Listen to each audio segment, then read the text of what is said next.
Hey everyone, I want to make a quick video on how you can use the brand new voice mode feature on ChatGPT. It's pretty simple to do, so I'm going to go ahead and show you how to do it right now. First, you want to open up a brand new chat with ChatGPT, and what you want to do is click on the brand new voice mode button. Now, if this is your first time using this feature, it might ask you to select a voice, so you can choose from a couple different voices for the ChatGPT voice AI. I chose the Soul version. And currently I have my microphone muted, so it can't actually respond to what I'm saying. But if I go ahead and unmute my microphone and ask it a question, is a tomato a fruit or a vegetable? Botanically speaking, a tomato is a fruit because it develops from the ovary of a flower and contains seeds. However, in culinary terms, it's often treated as a vegetable because of its savory flavor, so it depends on the context. And as you can see, it has given me a response using the voice feature. So instead of just typing the question to ChatGPT, I can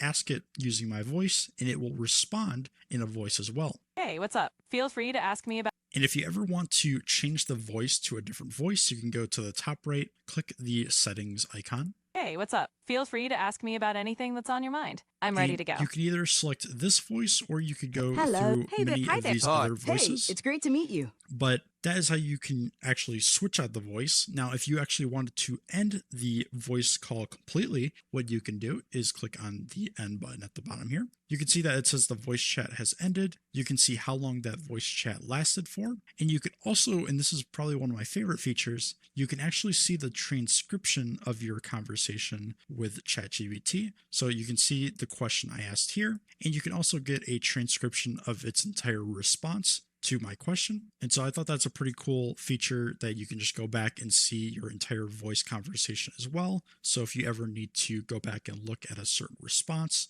you can just do so by scrolling up in the chat. If this video helped you guys out, please leave a like. But that's going to do it for this video. Thank you so much for watching, and I hope this helped you out.